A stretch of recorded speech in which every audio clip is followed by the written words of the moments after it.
یانەی دهۆک لە یەکێک لە یاریەکانی هەفتەی سێزدەی خولێستێرەکانی عێراق لەسەر یاریگای کەربەلای نێودەوڵەتی بووە میوانی کەربەلا. سەرەتا یارزەنانی تیپی خاوەن ماڵ بە ئەفشارەکانیان بۆ سەر گۆڵی میوانەکەیان دەستیان بە یاری کرد. وەڵامی هەڵۆکانی چیاکان بەم هێرشە بوو. پاشەنگ عەبدوڵڵا توانی گۆڵ یەکەم و پێشکەوتنی بۆ دهۆک پێتۆمار بکات.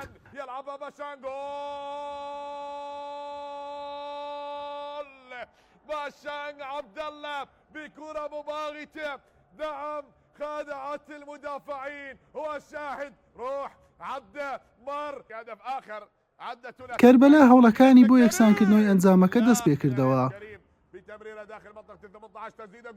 لە خولەکی 26 عەبدوڵڵا حەسوون گۆڵ یەکەم و یەکسانی بۆ خاوەن ماڵ تۆمار کرد.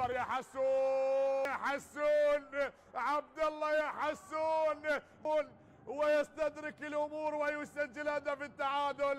نعم مراوغه للحال محمد سعد. نیوە یەکەم هەر ئەوەندەی لە خۆگرت بوو بە یەکسانی بە گۆڵێک بۆ هەر لایەکیان کۆتایی هات. لا نیوەی دەم لەم حاڵەتە نابژۆن بێدەنجی هەڵبژارد، بەڵام دوای گەڕانەوەی بۆ ڤار لێدانی سزای بۆ دهۆک هەژمار کرد.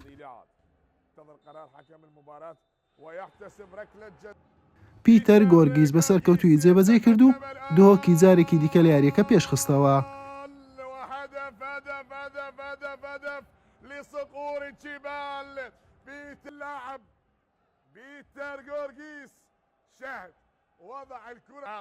لە خولەکی نەهات یانیک زاکری کۆدیڤواری بە کارتی سوور لە ڕزەکانی دهۆک لە یاریەکە کرایە دەرەوە.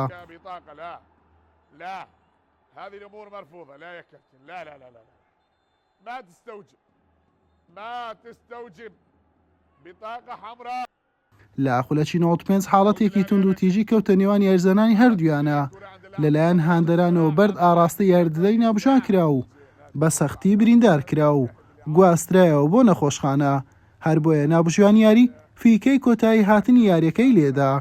پێشبینی دەکرێت نابژوان لە راپۆرتەکەی خۆی باسی حاڵەتەکە بکات و یانەی کەربەلا بە قورسی سزا بدرێت و ئەنجام یاریەکەش بۆ دهۆک هەژمار بکرێت. لە حاڵەتی هەژمارکردنی سەرکەوتن بۆ دهۆک لە یاریەکە هەڵۆکانی چیاکان دەبنە خاوەنی 22 خاڵ و بە کاتی دێنە خانەی شەشەمی ڕیزبەندی. کەربەلاش بە 15 خاڵەکەی بە کاتی لە خانەی 14 ڕیزبەندی دەمێنێتەوە. حوسێن محەممەد، کەناڵی پێم.